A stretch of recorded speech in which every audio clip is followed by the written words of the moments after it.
Hintapalinta. Egy szép napon a réten, ahol a levegő a virágok illatával, a madarak csicsergésével, a rovarok és növények apró zizzenéseivel volt tele, néhány jó barát, egy katica, egy réti tarkalepke és egy gyapjasbogár vidáman kereste a megfelelő helyet, hogy hintázhassanak egy jót.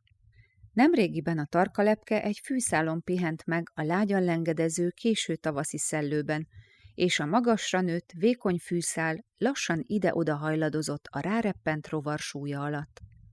Nagyon élvezte a hintázás örömét, el is mesélte barátainak, micsoda remek játékot fedezett fel.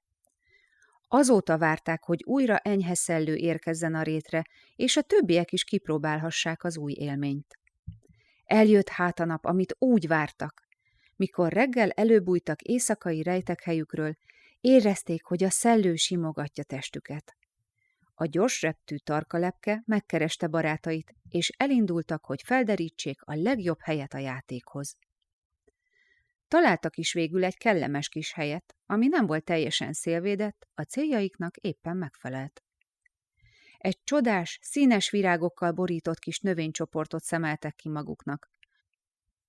Rózsaszínű, csillámló virágok lepték a vékony szárakat a hegyes kis levelek között, a kis rovarok örömittasan vetették bele magukat a játékba.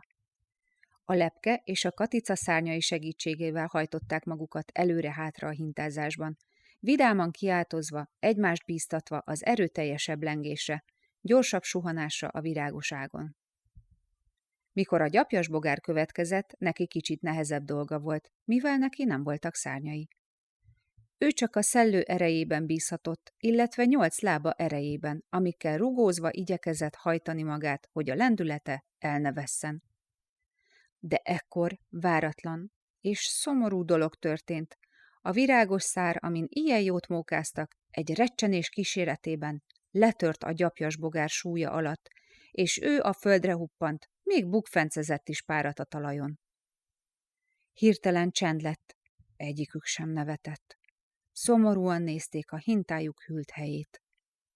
A kis katica el is pityeregte magát, mert éppen ő következett volna, és nagyon csalódott lett, hogy véget ért a játék. Ahogy ott álltak és szótlanul bámultak maguk elé, egy hang szólalt meg a szomszédos növény levelei közül. Mi történt veletek, fiatalok? Jöttem megnézni, mi ez a nagy ramazuri. Követtem a vidám hangoskodás zajait, de mire ideértem, néma csend lett. Ki szól hozzánk? Nem látlak, jegyezte meg a tarkalepke. Ó, elnézést, válaszolta a hang. Csak szeretek rejtőzködni, így megfeledkeztem magamról. És ezzel előlépett a levelek takarásából Pók Ica, akit jól ismertek a rétlakói, mint a területi szövésversenyek díjnyertes bajnokát. Ica munkáiból rétszerte kiállításokat is szervezett saját magának, így a rét kis állatai megcsodálhatják a műalkotásait, így ragadhat rájuk egy kis kultúra. A 3 barát elpanaszolta Pók Icának, hogyan jártak. Oda lett a hintájuk, pedig mennyi munkájuk volt vele, hogy megtalálják a legmegfelelőbb helyet a játékhoz. Pók Ica szemügyre vette a játék eddigi helyszínét, sok szemével alaposan megvizsgálta, 8 lábával körbejárta, vizsgálgatta a széljárást, a többi növény helyzetét. A 3 barát csak csendben pusmogva követte tekintetével, értetlenkedve nézték, mit csinál. Pók Ica ugyanis szőni kezdett. Messze földön híres pókfonalát előcsalogatva a 3 barát segítségére sietett, és szőtt nekik egy új hintát a növényzet közé. A hintát vékonyra, de nagyon erősre szőtte, ügyelve arra, ne legyen túl ragacsos. A tanult kis rovarok már mind hallottak róla, hogy Ica műalkotásai nem csak szemrevalóak, de veszedelmesek is az apró állatok számára, mivel beleragadva akár Ica vacsorájaként is végezhetik benne. Ám Pók Icát majókedvre derítette a vidám hangulat, ami ide csalogatta, és segíteni akart az itt szomorkodó társaságon. A hinta rövid idő alatt el is készült. A hosszú pókfonálon lelógó ülő alkalmatosságra párnaként még színes levelek is kerültek, így a kisbarátok sem tudtak csapdába esni a ragacsos anyagban. A hintát az erős pókfonallal több ponton a környező növényekhez rögzítette, így már nem állt fenn a veszélye annak, hogy újabb baleset során ez a hinta is elromlik.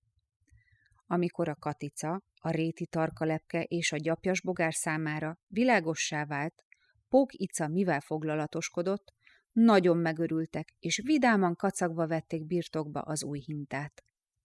Hálálkodva köszönték meg a segítséget, és boldogok voltak, hogy a pók ismeretlenül is segítségükre sietett. Nem hagyta, hogy a vidáman kezdődött nap szomorúan fejeződjön be a számukra. Itt a mese vége, fuss el véle! Ha tetszett a mese, ne felejtsd el lájkolni, és iratkozz fel a csatornánkra!